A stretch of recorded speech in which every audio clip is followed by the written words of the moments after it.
আগে চলে যাচ্ছে কি ঝামেলা হয়ে গেছে। কাকা তো মেরা ভাই है 25 ডিসেম্বর স্পেশাল ভিড়। Morning SD family, merry Christmas তোমাদের সবাইকে। এখন বাজে সকালবেলার 7টা বাজেনি এখনো। আমি এখন থেকে ব্লগ স্টার্ট করছি কারণ আজ থেকে শুরু হচ্ছে আমার জার্নি। তো আজ থেকে আমি জার্নি স্টার্ট করে দিচ্ছি।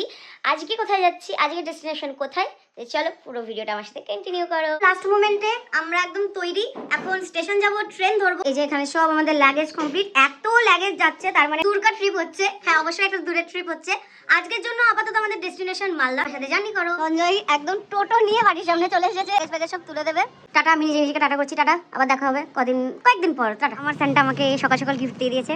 Happy Christmas, merry Christmas. 1 জানুয়ারিও অগ্রিম তোমাকে শুভেচ্ছা। আবার এসে হ্যাপি নিউ ইয়ার, অগ্রিম হ্যাপি নিউ ইয়ার। এসে দেখা করবো। এখন চলে এসেছি কৃষ্ণনগর স্টেশন আর 8টা 10 বাজে। আর এই যে আমার সারথী। কৃষ্ণনগর স্টেশন পুরো কাজ চলছে, নতুন হবে কিছু একটা সামথিং। সঙ্গে আগে টিকিট কেটে নিচ্ছে। এর আপাতত ফার্স্ট জার্নি টিকিট কাটা ডান। এটা হচ্ছে আমাদের ট্রেন, যে ট্রেনটা এখন সোজা যাবো আমরা বিধাননগর। কিছু একটা খাওয়া দাওয়া করি, খিদে পেয়েছে। আর সকালবেলার গরম গরম ব্রেকফাস্ট। কোন থেকে এই জার্নি শুরু হচ্ছে আমার জার্নি স্টার্ট। এই ব্যক্তিটাকে আমি ছেড়ে যাচ্ছি। বাই। ফার্স্ট ট্রেন শুরু হয়ে গেছে। জার্নি এখান থেকে এখন স্টার্টেড। আমরা প্রায় চলে এসেছি। এটা দমদম, পরের স্টেশনে নামবো। তো চলো এখন লাগেজগুলো নামানো যাক। আমরা বিধাননগর স্টেশন এখন নেমে গেছি। ফার্স্ট ট্রেন সফরটা শেষ। এখন আমরা অটো করে এখন আমরা কোথায় যাবো? ওকে, তো এখন আমরা যাবো সোজা চিতপুর। তারপর ওখানে গিয়ে দেখা করছি। Cruising down the highway, windows down low, sunset paint. চলে এসেছি কলকাতা স্টেশনে। এখানে আমার ফ্যামিলি বাকিরাও সব চলে এসেছে। ওখানে ভাইরাও নামছে। আর বাবা সেরা স্টেশনে পিঠে নিয়ে চলে এসেছে। ফুল টিম চলে এসেছে। ওকে, ফুল ফ্যামিলি নিয়ে। তো চলো এবার নেক্সট ট্রেন ধরবো। বাবা আজও পাবে প্রচুর ভিড়, মানে প্রচুর মানুষ। আজকে 25 ডিসেম্বর, এমনিতেও এত মানুষ, সবাই ঘুরতে যাচ্ছে কোথাও না কোথাও। পেছনে আমার পুরো ব্যাকওয়ার্ড টিম সবাই আসছে। আসো নামো। তো নতুন ট্রেন চলে এসেছে। এই ট্রেন করে আমরা সফর শুরু করবো। এখন সকালবেলা আমরা একটু ব্রেকফাস্ট করবো। এটা ভালো, সুন্দর চা কাম কফি। যে আমাদের গেট, এই গেটটা এবার ওপেন হবে। আমি যাবো, আমি খাইনি এখন। খিদে পেয়েছে না, আমি এখনো পর্যন্ত কিছু খাইনি। সকালে ব্রেকফাস্ট সারিনি। কি খাচ্ছি মানে আমি এখন এটা খাইনি, ওপেনই করিনি। ওপেন করবো আগে। ডোর ওপেনের আগে তোর মাউথ ওপেন হয়ে যাবে। ডোর ওপেনের আগে মাউথ ওপেন হয়ে যাবে তোর। আমাকে যদি কেউ জানলার সিট না দিয়েছো, আমি কিন্তু তার কোলে চেপে বসবো, আগেই বলে দিলাম। হ্যাঁ, ট্রেনের ছাদে দারুণ ভিউ হবে। পুরো সব স্পট দেখাতে নিয়ে যেতে পারবো আমি। গেটটা খুলবে কখন? গেটটা খুললে উপরে যাবো। গেট ওপেন করে দিয়েছে, এবার ভেতরে যাই। কেউ লাগেজ দিলে আমি কাউকে না বলবো না। লাগেজ দিলে তো আমারই সুবিধা। বাড়িতে যাচ্ছিল মোটামুটি সবই নিয়ে নিয়েছি, কারণ ট্যুরটা তো অনেক বড়। এখন তো শুধু 2 দিনেরটা দেখাবো, তারপরে তো একটা বড় লং ট্যুর আছে। Washroom, wow. ট্রেনের ভেতরটা দারুণ, সব একদম নতুন কামরা।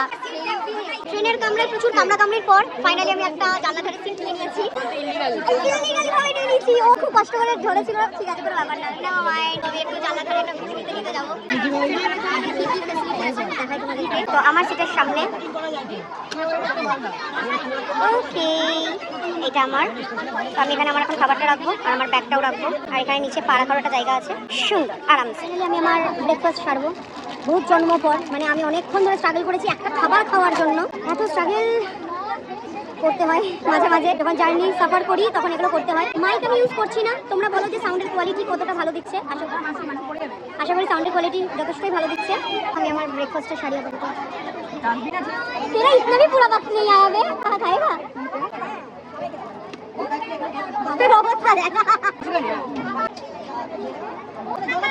কেউ খেলে তার পাশে বসতে হয়, তাহলে ভাগ পাওয়া যায়। ফাইনালি আমাদের ট্রেন ছেড়ে দিয়েছে। আমরা এখন আমাদের ডেস্টিনেশনের দিকে চলো জার্নি শুরু করি।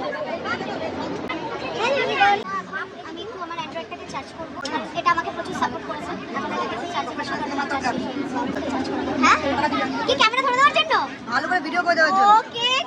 ओके, काका तुम मेरा भाई है। कैसा का सौदा कर रहे हो तुम मुझसे? আমি জার্নিটাকে একটু এনজয় করি। আর আমার জন্য পুরো জায়গাটা ফাঁকা করে দিয়েছে এরা, কারণ আমি ভিডিও করছি। সেজন্য মারামারি করছে। বলছে এ বসো, ও বলছে ও বসো। এগুলো সিটে বসে আমি দেখছি।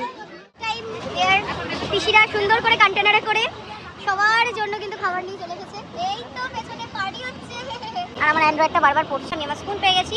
এটা আমার লাঞ্চ। বললাম ট্রেনে উঠে এক এক করে খেতে যাবো। এখান থেকে শুরু আমি করে ফেলেছি অলরেডি। ব্রেকফাস্ট ডান, এবার লাঞ্চ করবো। লাঞ্চ চলে এসেছে। লাঞ্চে রয়েছে বিরিয়ানি। ট্রেনে সফর করতে এখন বিরিয়ানি খাওয়া যাক।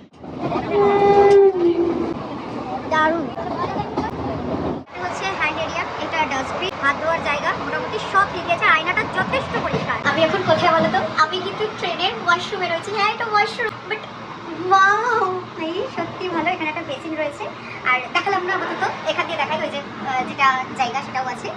বাট সত্যি ভালো, বেশ ভালো। এখানে কোনো টানেল দিয়ে মেবি যাচ্ছে হয়তো, যার জন্য আলোটা ব্রেক খাচ্ছে বারবার। But it's worth it. After lunch এখন আমি চা খাবো। লোকে মর্নিংয়ে চা খাই, আমি ঠিক আছে আমি দুপুরে চা খাই, কোনো ব্যাপার না। চা খাওয়ার কোনো টাইম থাকে না, তো আমি সবসময় চা খাই। চা খেলেই হলো, চাই শুধু আলাদা সময় লাগে না। চাই পিলো, মর্নিং হয়ে গেয়া। আমরা এখন রয়েছি হাজিগড়। হাজিগড় আমি প্রথমবার নাম শুনলাম। হাজির শুধু বিরিয়ানি শুনেছি, হাজির যে একটা নগর আছে এটা জানতো। শুনি একটু।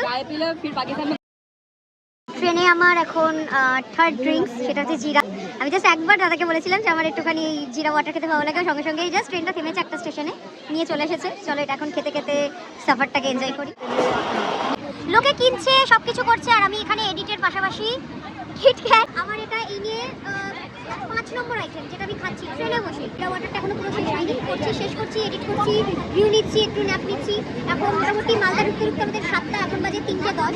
মানে এখনো অ্যাপ্রক্স আমাদের 3 ঘন্টা তো কম বেশি লাগবেই। এখনো 3 ঘন্টা ট্রেন জার্নি করবো, বাট ট্রেন জার্নিটা বেশ ভালো লাগে না? ভালো লাগে। আমরা এখন চলে এসেছি শান্তি নিকেতন। স্টেশনটাই খুব সুন্দর। কেমন লাগছে বলো ট্রেন জার্নি? ঠিক লাগে। জার্নি কেমন লাগছে বাবা? জার্নি কেমন লাগছে? হ্যাপি। আমারও হ্যাপি লাগছে। বলছি মানে এতদিন পর না আসলে মিস করতে। যাই হোক সবাই মিলে একসাথে বসেছি। আমি তো আসছিলাম না। এরপর একটা ভালো জার্নি বাকি আছে আমাদের।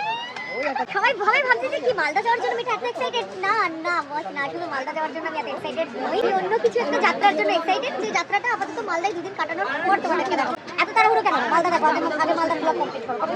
By bye Santiniketan. আমরা এরপরে ডেস্টিনেশন শান্তিনিকেতনে ঘুরতে আসবো। ওকে ওকে।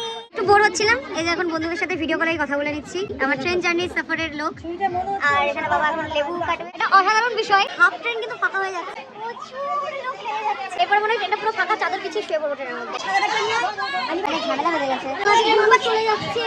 তারাপীঠের প্রত্যেকটা লোক নেমে গেছে, হাতে কুচো বাচ্চা কয়েকজন মানুষ রয়েছে যারা ট্রেনের মধ্যে ঘুরে ঘুরে বেড়াচ্ছে। আর এখানে আমার মায়ের মুড অফ, কারণ মা ঘুমাচ্ছিল, সবাই মাকে ছেড়ে চলে গেছিল। মা ভেবেছে এখন সবাই আমার মাকে অ্যাটেনশন দিচ্ছে। ফেভারিট জিনিস এনো, এই নো তুমি খাও, ভালো লাগে। এক ব্যাগ চিপস, তার মধ্যে অলরেডি আমাদের 3-4 রকমের চিপস খাওয়া হয়ে গেছে। কি হয়েছে মন খারাপ? কি হয়েছে? একটা বিগবি নতুন বয়লেন দেবো দিয়ে তোর বিয়েতে আমি যাবো। তুই বিয়ে করার সময় তো আমাকে ইনভাইট করিসনি না। তুই যখন বিয়ে করেছিলি আমায় তো ডাকলি না, তাহলে আরেকটা বিয়ে কর, আমায় ডাক বিয়েতে। এখন আমার ইভিনিং স্ন্যাক, মোটামুটি 1-1.5 ঘন্টা, তারপরে আমরা সোজা মালদা নেমে যাবো। আর এটা হচ্ছে একদম সন্ধ্যাবেলার দাদা হ্যান্ডসাম লাগছে তো। আমি একটু ইভিনিং স্ন্যাক্স খাচ্ছি, আর বাইরের এটা পুরো ওভারঅল আজকের জার্নিটা আমি সত্যি খুব এনজয় করলাম। ট্রেনে উঠে গেছি, ট্রেন থেকে নামার সময় হয়ে গেল, কিন্তু মা বাবা তখন থেকে বলে যাচ্ছে ট্রেনের বাইরে হাত দিবি না, ট্রেনের বাইরে যেন হাত না যায়। মানে আমি কি ছোট? একটু পরে ফারাক্কা ব্রিজ দেখতে পারবো। দেখার জন্য অনেকক্ষণ ওয়েট করেছিলাম আমি। এটাকে নতুন অ্যাড করে নিয়েছি। ফারাক্কা ব্রিজের উপর দিয়ে ট্রেন যাচ্ছে। এটা হচ্ছে এই সাইড থেকে ফারাক্কা ব্রিজের ভিউ। এই ব্রিজ দিয়ে পাহাড় গেছিলাম, আর এখন ট্রেন দিয়ে সেটাকে উপভোগ করছি। আগের বার আমার বাইক নিয়ে উপভোগ করা কমপ্লিট, একটু রকম ভাবে ফারাক্কা ব্রিজটা উপভোগ করে নিয়েছি। ফারাক্কা আবার তৈরি হচ্ছে, ওই যে সাদা লাইট। আপাতত একটা ফাঁকা স্টেশনে এসে দাঁড়িয়েছে, ফাঁকা নির্জন। তো নামলো না তাই না, তো আমি সত্যি নামতাম। ট্রেনের মধ্যে দাঁড়িয়ে একটা চা খাচ্ছি, লাল চা। একটা ঠান্ডা হাওয়া, শীতকালের আমেজ, লাল চা। আর বেশিক্ষণ না, আর খুব বেশি হলে 1 ঘন্টা আমরা নেমে যাবো। এখন লাগেজ সব নামানো হচ্ছে, কারণ আমরা আমাদের ডেস্টিনেশনে চলে এসেছি। ওর হাইটটা কোনো কাজে তো লাগে, এত লম্বা ভগবান একটা হাইট দিয়েছে ওকে। উপরের আবহাওয়া, ট্রেনের উপরের জিনিসপত্র, বাসের উপরের জিনিসপত্র, সবকিছু ওই ম্যানেজ করে। প্রচুর লম্বা হাইট দিয়েছে ভগবান। একবার জাস্ট দেখো, আমি এত লম্বা কিন্তু হিসেবে যথেষ্ট লম্বা। ওইটাও ঠিক আমি দাঁড়িয়ে বসে কেন কি হয়েছে? ব্যাগ আটকে গেছে। ট্রেন আমাদের ডেস্টিনেশনে দাঁড়িয়ে গেছে। Bye bye. সো আমাদের আজকের দিনের জার্নি শেষ। এখান থেকে সোজা যে দাদার বাড়িতে যাচ্ছি, সে দাদার বাড়িতে যাবো, দিয়ে আজকে রাতটা কাটাবো, কালকে আরেকটা ডেস্টিনেশনে যাবো।